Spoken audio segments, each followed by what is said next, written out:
সালামু আলাইকুম। আমি নাইম দক্ষিণ কোরিয়া থেকে সবাইকে স্বাগত জানাচ্ছি আমার ইউটিউব চ্যানেল নাইমিলিতে। যদি ভালো লাগে চ্যানেলটা তাহলে সাবস্ক্রাইব করে পাশে থাকা বেল আইকনটা ক্লিক করে রাখুন। আর যদি ভালো না লাগে তাহলে দেখতে থাকুন, দেখতে দেখতে ভালো লাগা ভালোবাসা হয়ে যাবে ইনশাল্লাহ। সমাজে সংস্কারমূলক যতগুলা কাজ আছে সেগুলো মুখে মুখে আমি আপনি বা আমাদের রাজনৈতিক দলগুলা বা আমাদের ঋষি মনীষী বা আমাদের যারা আছেন কি বলে যারা শিক্ষাগুরু তারা প্রতিনিয়তই বলেন, কিন্তু এগুলাকে প্র্যাকটিক্যাল লাইফে আপনার বাস্তবায়ন করা সেটা আসলে কয়জন মানুষ পারে। তো বলছিলাম আমাদের হুমায়ূন আহমেদের সাবেক প্রথম স্ত্রী গুলতেকিন আহমেদের দ্বিতীয় বিয়ে নিয়ে টোটাল সোশ্যাল মিডিয়াতে নানান ধরনের মিশ্র প্রতিক্রিয়া হচ্ছে। আপনারা জানেন যে ১৯৭৩ সালে আপনার ডক্টর কি বলে যে হুমায়ূন আহমেদ লেখক যিনি আমাদের সবাই চিনি, তিনি আপনার ঢাকা ইউনিভার্সিটির রসায়ন বিভাগের শিক্ষক ছিলেন। সেইখানে আপনার গুলতেকিন আহমেদের সাথে হুমায়ূন আহমেদের পরিচয় হয়। তারপর পরিচয়ের ধারাবাহিকতা একসময় প্রেম করে বিয়ে করা হয়। তো ১৯৭৩ থেকে ২০০৩ প্রায় ৩০ বছর সংসার করার পরে হুমায়ূন আহমেদের মনে কিছুটা রোমাঞ্চিত আবেগ অনুভূত হয়। পুরুষ মানুষ তো মানে প্রেম প্রেম একটা ভাব ছিল। তো নাট্য অভিনেত্রী, টিভি অভিনেত্রী শাওন, আপনারা জানেন যে শাওনের সাথে হুমায়ূন স্যারের যে একটা দ্বিতীয় ভালোবাসার সম্পর্কের বিষয়টা সামনে আসার ফলে ২০০৩-এই কিন্তু আপনার গুলতেকিন আহমেদ হুমায়ূন আহমেদের সাথে আপনার আলাদা হয়ে যায়। পরবর্তী সময়ে তাদের মধ্যে ডিভোর্স হয়। আর ২০০৫ সালে হুমায়ূন আহমেদ তিনি আপনার শাওনকে বিয়ে করেন। তো ওই বিয়ের পর থেকে আসলে তাদের মধ্যে পারস্পরিক দূরত্বটা অনেক বড় ছিল। তো হুমায়ূন আহমেদের প্রথম সংসারে আপনার একজন ছেলে ও ৩ জন কন্যা সন্তান ছিল, যাদের মধ্যে একজনের বান্ধবী কিন্তু ছিল এই শাওন। আপনারা অনেকেই জানেন যে একজনের বান্ধবী ছিল। তো যাই হোক, তো ২০০৩ থেকে ২০১৯ ১৬ বছর। আর আমি যদি ধরে নেই যে ১৬-১৭ বছর বয়সী গুলতেকিন আহমেদ বিয়ে করেছিলেন হুমায়ূনকে, তাহলে আপনার দেখা গেছে ৩০, ১৬, ৪৬ আর এখানে ১৯ প্রায় ৬২। অনেকেই বলেছেন গুলতেকিন আহমেদের বয়স ৫০-এর নিচে, বাট আমার মনে হয় যে না, এটা ৬০-এর উপরেই হবে। তো যাই হোক, দীর্ঘ ১৬ বছর একা থাকার পরে তিনি আপনার দ্বিতীয়বারই বিবাহ বন্ধনে আবদ্ধ হয়েছেন আমাদের বাংলাদেশের যুব ক্রীড়া মানে সেক্টর যেটা আছে সেটার অতিরিক্ত সচিব আফতাব আহমেদের সাথে। তিনি একজন লেখক, একজন কবি। তো তাদের এই বিয়েটার পরে আপনার অনেকেই এটা নিয়ে আমি আরেকটা ভিডিও আপলোড করেছিলাম, তসলিমা নাসরিন বা আমাদের সমাজের এক শ্রেণীর সুশীল নারীরা তারা অনেকেই বলছেন। তারপরে যে বনিয়ামিন নামক একজন আছেন, জার্মানি না কই থাকেন, খুবই ফাইজলামি কথাবার্তা ওনার একটা ভিডিও আপলোড করেছেন। আমি এটা নিয়ে একটা ভিডিও করব ভাবছি। তো এরকম অনেকে আছেন আপনার খোঁচা মারছেন ওনাকে। তো এই খোঁচা মারার ফলে আপনার হুমায়ূন আহমেদের যেই প্রথম সন্তান, যিনি আপনার যে আমরা অনেকে চিনি হুমায়ূন আহমেদের যে প্রোডাকশন হাউস নুহাস চলচ্চিত্র। তো আমি আগে জানতাম না যে, এখন না মানে অনেক ছোট থাকতে জানতাম না নুহাস মানে কি। তো নুহাস হচ্ছে ওনার ছেলে সন্তানের নাম, এটা অনেকেই জানেন। তো এই বিয়েতে আসলে হুমায়ূন আহমেদের স্ত্রীর যে প্রথম চারজন সন্তান আছেন তারা কি ভাবছেন বা বিয়েটা সম্পর্কে তাদের কি রিয়েকশন, সেটা সম্পর্কে আমার আপনার অনেকেরই জানার ইচ্ছে হয়। তো আমি সেলিউট করি নুহাস, শিলা সহ তাদের বাকি যে সন্তানরা আছেন, তারা তাদের মায়ের পক্ষে আপনার গণমাধ্যমকে মায়ের পক্ষে দাঁড়িয়ে কিছু কথা বলেছেন, যে কথাগুলা বলা আমার মতন মানুষের দ্বারাও সম্ভব হবে না যদি এরকম আমার বাবা কোনো সময় কম বয়সে আমার মাকে ছেড়ে আরেক বিয়ে করতো, আর এই বয়সে এসে আমি আমার মারে দ্বিতীয় বিবাহে দেওয়ার মতো আসলে এনার্জি বা মেন্টালিটি মুখে মুখে অনেকে আমরা সাপোর্ট করি, কিন্তু ব্যক্তি জীবনে এগুলো প্রয়োগ করার মতন সাহস বা সৎ পদক্ষেপ আমাদের কারোরই নাই। তো হুমায়ুন সেই ক্ষেত্রে, হুমায়ুনের ছেলে যিনি আছেন নুহাস, আমি স্যালুট করি তাকে, তার এই যে মেন্টালিটি। ইসলাম দ্বিতীয় বিবাহকে জায়েজ করেছে যখন এরকম হয়। এখন হুমায়ূন আহমেদের জায়গায় যদি তার স্ত্রী এই কাজটা করতো, আমরা অনেকটাই সমালোচনা করতাম। তো এখন এই বয়সে বিয়ের ফলে নানান মানুষের নানান কথার পক্ষে নুহাসের একটা বক্তব্য যেটা গণমাধ্যমকে দিয়েছেন, যে তিনি বলেছেন আসলে মায়ের বিয়েটা আমরা নিজেরা দিয়েছি। আমরা যারা তার ৪ সন্তান আছি, আমাদের বাবার সাথে আমাদের দূরত্ব হওয়ার পরে আমাদেরকে মা একটা জায়গায় আগলে রেখেছেন, আমাদের পরিবারটাকে ভাঙতে দেননি। এমনকি তিনি তার ওই যে প্রায় আপনার ধরেন হয়তো 46 এই যে তিনি যখন ডিভোর্সি হন, এরপরে তিনি ইচ্ছে করলে পারতেন, তার বয়স আরও কম ছিল, জীবন অনেক রঙিন ছিল।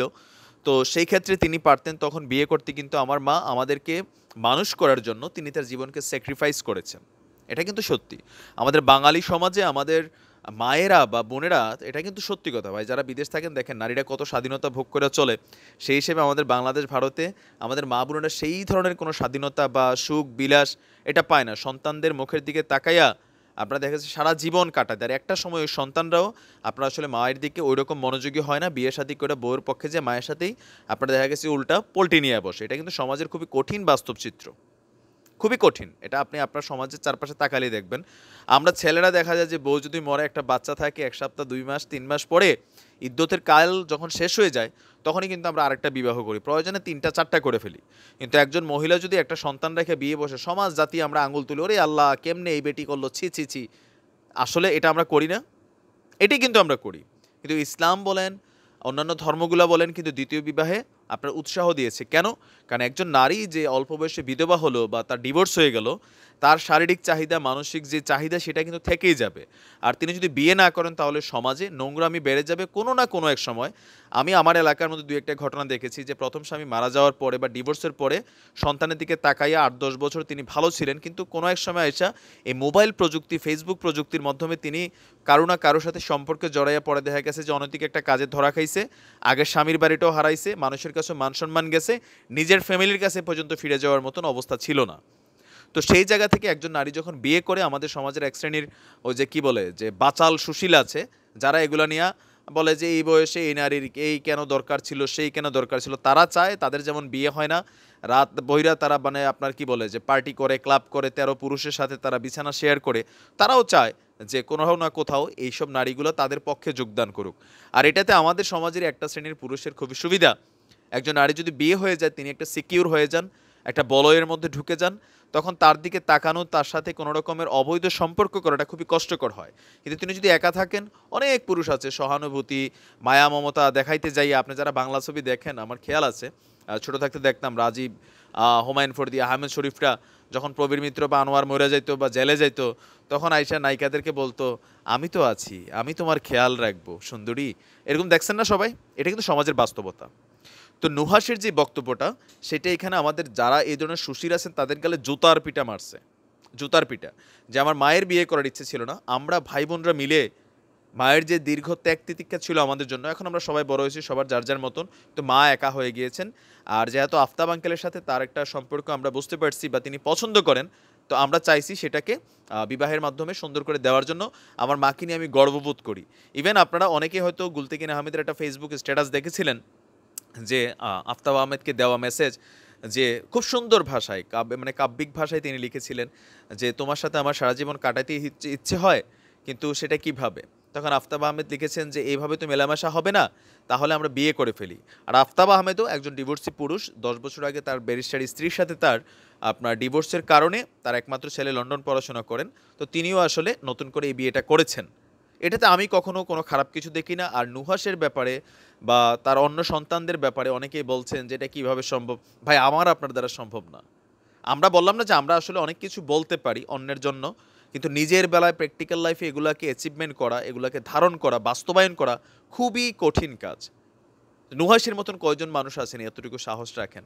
আর আমরাও যারা আছি, আমরাও অসংখ্য সন্তান আছি, নিজেদের মায়েরটা আসলে আল্লাহ মাফ করুক, এরকম বাবা আছে, সবার জীবিত থাকুক, সংসারে ডিভোর্স না হোক, কিন্তু যাদের হয়েছে তারা আসলে কয়জন পারবেন এই কাজটা করতে? সো আমরা যেহেতু পারবো না, যারা এই কাজটা করেছে, এটা তো কোনো দিক থেকে খারাপ না। সমাজের দিক থেকে এটা কিসের খারাপ বলেন?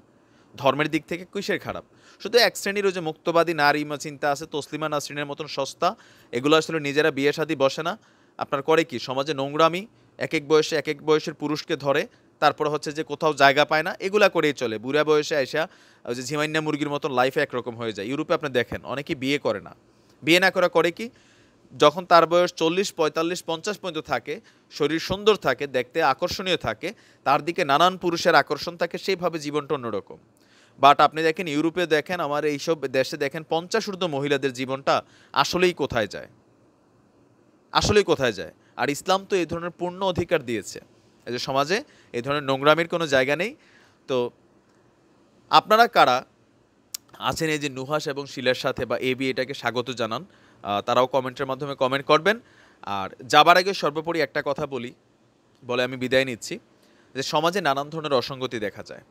আর এই অসঙ্গতিগুলোর মধ্যে সমাজে নানান ধরনের নারীবাদী শ্রেণীদের ডে বাই ডে উত্থান হচ্ছে। আর এই উত্থানের পিছনে ওই যে ল্যাচকাটা শিয়ালের একটা গল্প আপনারা সবাই জানেন, যে একজন শিয়ালের ট্র্যাপে পড়ে লেজ কেটে গেছে। সে দেখছে যে আরে আমার লেজ নাই, বাকিদের লেজ আছে, এখন করা যায় কি? তো সে গিয়ে সব শিয়ালরে বলছে যে, "দেখো লেজটা আসলে খুব প্যাচাইলে, আমরা দৌড়াদৌড়ি করতে কোথাও গেলে আটকায় যায়, ঝামেলা পড়েছে, একটা কাজ করে সবাই লেজ কেটে ফেলি। হ্যাঁ, তাহলে সুন্দর লাগবে।" তো তার কথা শুনে অনেক শিয়াল কিন্তু লেজ কাটার জন্য রেডি হয়েছিল। বাট একজন জ্ঞানবান শিয়াল ছিল যে বলছে, "তোর তো বেটা নিজেরই লেজ কাটা, এখন তুই এই কারণে টেকনিক্যালি চাচ্ছিস আমাদের ল্যাজ কাটাতে। তো এই শ্রেণীগুলো থেকে দূরে থাকতে হবে। আর এই ধরনের কাজগুলো যারা করে তাদেরকে আমরা সাপোর্ট করতে হবে। তো আজ এই পর্যন্তই। আপনি কিভাবে দেখছেন কমেন্ট করবেন। আসসালামু আলাইকুম।